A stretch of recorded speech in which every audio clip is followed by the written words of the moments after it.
at a name in a street.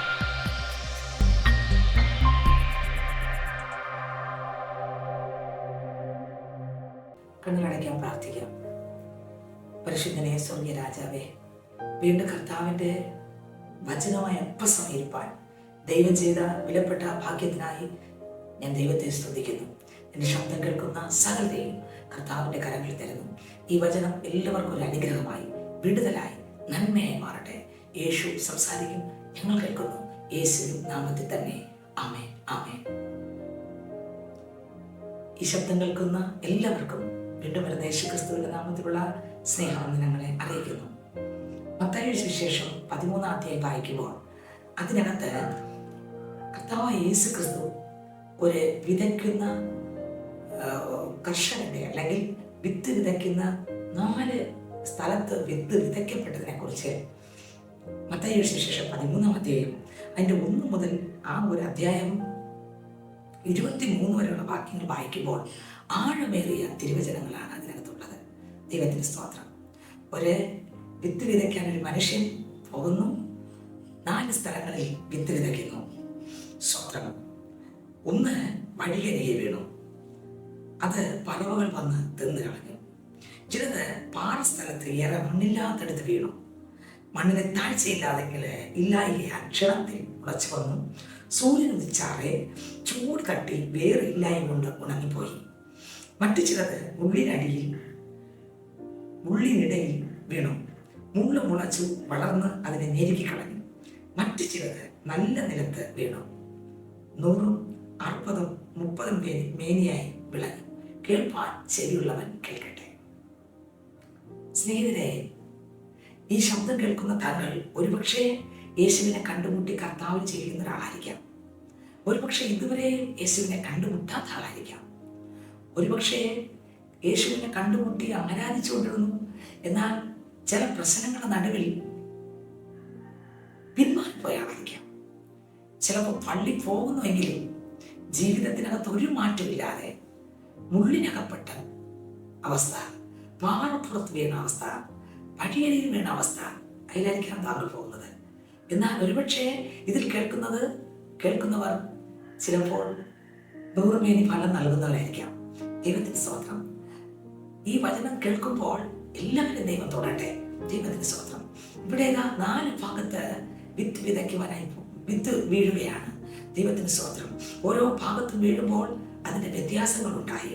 1ാമത്തെ ഭാഗം, ദൈവത്തിന് സ്തോത്രം, വിത്ത് വിതയ്ക്കുമ്പോൾ അത് സ്തോത്രം വഴിയരികിൽ വിതയ്ക്കപ്പെട്ടു. ദൈവത്തിന് സ്തോത്രം. വഴിയരികിൽ വിതയ്ക്കപ്പെട്ട വിത്ത് വിതച്ചുവെങ്കിലും പലതരത്തിലുള്ള വിഷയങ്ങൾ, അർത്ഥം മനുഷ്യന്റെ ജീവിതത്തിനകത്ത് വചനം കേട്ടുവെങ്കിലും സ്വന്തം ഹൃദയത്തിനകത്ത് വിതയ്ക്കപ്പെട്ടത് ദുഷ്ടൻ വന്ന് എടുത്തു കളയുന്നു. വചനം കേൾക്കും. വിത്ത് എന്ന് പറയുന്ന വചനത്തെ സൂചിപ്പിക്കുന്നു. വചനം കേൾക്കും, പള്ളിയിൽ പോകും, കൺവെൻഷനിൽ പോകും, ആരാധനക്ക് പങ്കെടുക്കും, വചനം കേൾക്കും. സ്തോത്രം. എന്നാൽ അത് ഗ്രഹിക്കുന്നില്ല. ദൈവത്തിന്റെ സ്തോത്രം. അത് ദുഷ്ടൻ വന്ന് എടുത്തു കളയുന്നു. ഇതാണ് വഴിയരികെ വിതയ്ക്കപ്പെട്ടത്. പാറസ്ഥലത്ത് വിതയ്ക്കപ്പെട്ടതോ ഒരുത്തൻ വചനം കേട്ടിട്ട് ഉടനെ സന്തോഷത്തോടെ കൈക്കൊള്ളുന്നതാകുന്നു. എങ്കിലും വേരില്ലായ അവൻ ക്ഷണികനത്രേ. വചന നിമിത്തം ജനിക്കുമോ ഉപദ്രവമോ നേരിട്ടാൽ അവൻ ക്ഷണത്തിൽ ഇടറിപ്പോകുന്നു. ദൈവത്തിന് സ്തോത്രം. താങ്കൾ ഏത് സ്ഥാനത്തുള്ള വിതയ്ക്കപ്പെട്ട അനുഭവമാണ്? ദൈവത്തിന് സ്തോത്രം. മുള്ളിനിടയിൽ വിതയ്ക്കപ്പെട്ടതോ ഒരുത്തൻ വചനം കേൾക്കുന്നു എങ്കിലും ഈ ലോകത്തിന്റെ ചിന്തയും ധനത്തിന്റെ വഞ്ചനയും വചനത്തെ ഞെരുക്കിയിട്ട് നിഷ്ഫലമായി തീരുന്നതാകുന്നു. സ്തോത്രം. ഹല്ലേലൂയ. ഇന്ന് ഈ ശബ്ദം കേൾക്കുന്ന പൈതലെ, നീ ഒരുപക്ഷെ മുള്ളിനിടയിൽ വിതയ്ക്കപ്പെട്ട അനുഭവത്തിലാണോ? പാറപ്പുറത്ത് വിതയ്ക്കപ്പെട്ട അനുഭവത്തിലാണോ? വഴിയരികെ വിതയ്ക്കപ്പെട്ട അനുഭവത്തിലാണോ? വചനം കേൾക്കുന്നുണ്ട്, ജീവിതത്തിനകത്ത് ഒരു മാറ്റമില്ല. വചനം കേൾക്കുന്നുണ്ട്, പള്ളി പോകുന്നുണ്ട്, ആരാധിക്കുന്നുണ്ട്, ജീവിതത്തിനകത്ത് ഒരു മാറ്റമില്ല. സത്യം എന്തെന്ന് താങ്കൾക്കറിയാം, യേശുവാണെന്ന്. പക്ഷെ ഏതൊക്കെയോ പ്രശ്ന നിമിത്തം താങ്കൾ യേശുവിലേക്ക് വരാൻ കഴിയുന്നില്ല. ഒരേ ഒരു വഴി ഉള്ളൂ എന്ന് താങ്കൾക്കറിയാം. സ്നേഹിത, സഹോദര, സഹോദരി, താങ്കൾക്കറിയാം യേശു മാത്രം കർത്താവ്.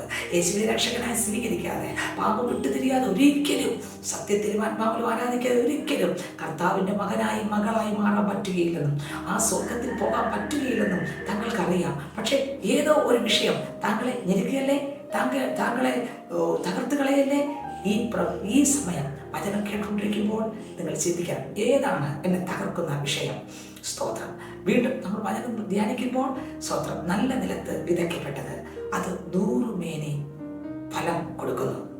100 മേനി, 50 അല്ല, 60 അല്ല, 90 അല്ല, 100 മേനി ഫലം കൊടുക്കുന്നു. എന്താണ് അതിൻ്റെ അർത്ഥം? ദൈവത്തിൻ്റെ സ്തോത്രം. എന്താണ് അതിൻ്റെ അർത്ഥം? ദൈവത്തിൻ്റെ വാസ്തവം.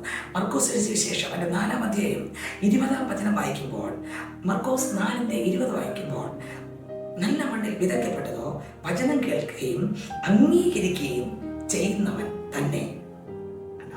വചനം കേൾക്കുന്നവർ കേൾക്കും, അംഗീകരിക്കുകയും ചെയ്യുന്നവർ തന്നെ അവർ 30, 60, 100 മേനിയായി വിളയുന്നു.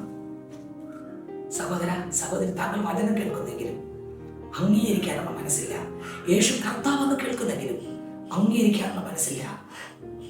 ദൈവം പറയുന്ന വേദപുസ്തകത്തിലെ വചനം സത്യമാണെന്ന് അറിയാമെങ്കിലും കേൾക്കുമെങ്കിലും താങ്കൾ അംഗീകരിക്കുന്ന ആളല്ല, വീണു പോകുന്നു. അംഗീകരിക്കുന്ന ഒരു വ്യക്തി ആ വചനത്തിൽ വളരുന്നു, ക്രിസ്തുവിൽ നിറയുന്നു, സ്വഭാവത്തിനകത്ത് മാറ്റം വരുന്നു, ജീവിതത്തിനകത്ത് വ്യത്യാസം വരുന്നു, ജീവിതത്തിനകത്ത് മാറ്റം വരുന്നു, സ്വഭാവത്തിനകത്ത് മാറ്റം വരുന്നു. ലൂക്കോസ് സുവിശേഷം അതിൻ്റെ 8-ാം അധ്യായം 15-ാം വാക്യം വായിക്കുമ്പോൾ, നല്ല മണ്ണിലുള്ളതോ വചനം കേട്ട് ഗുണമുള്ള നല്ല ഹൃദയത്തിൽ സംഗ്രഹിച്ച് ക്ഷമയോടെ ഫലം കൊടുക്കുന്നവർ തന്നെ. ഒരുപാട് വചനം കേൾക്കാറുണ്ട്, കവന പ്രസംഗങ്ങൾ കേൾക്കുന്നവരുണ്ട്, ടിവിയിലൂടെ പ്രസംഗങ്ങൾ കേൾക്കുന്നവരുണ്ട്, യൂട്യൂബിലൂടെ പ്രസംഗങ്ങൾ കേൾക്കുന്നവരുണ്ട്, യേശുവിനെ കുറിച്ച് അവിടെ എവിടെ പള്ളി പോയില്ലെങ്കിൽ കേൾക്കുന്നവരുണ്ട്, പള്ളി പോയി കേൾക്കുന്നവരുണ്ട്. പക്ഷെ അനേകരിൽ നിന്ന് യേശുവില്ല. സ്വഭാവത്തിനകത്ത് മാറ്റമില്ല, മദ്യപാനത്തിന് മാറ്റമില്ല, പുകവലിക്ക് മാറ്റമില്ല, കള്ളത്തരത്തിന് മാറ്റമില്ല, കപടത്തിന് മാറ്റമില്ല, സ്വഭാവ ദൂഷ്യം നിറഞ്ഞിരിക്കുന്നു. ഭർത്താവിനെ അംഗീകരിക്കാൻ ഭാര്യയ്ക്ക് പറ്റുന്നില്ല, ഭാര്യയെ അംഗീകരിക്കാൻ ഭർത്താവിന് പറ്റുന്നില്ല, മക്കളെ അംഗീകരിക്കാൻ മാതാപിതാക്കൾക്ക് പറ്റുന്നില്ല, കുടുംബത്തിനകത്ത് അസ്വസ്ഥതകൾ വർദ്ധിക്കുന്നു, കുടുംബ പ്രശ്നങ്ങൾ വർദ്ധിക്കുന്നു. എന്താ സഹോദര കാര്യം? നിന്റെ കുടുംബത്തിൽ സമാധാനമില്ല. എന്താ കാര്യം?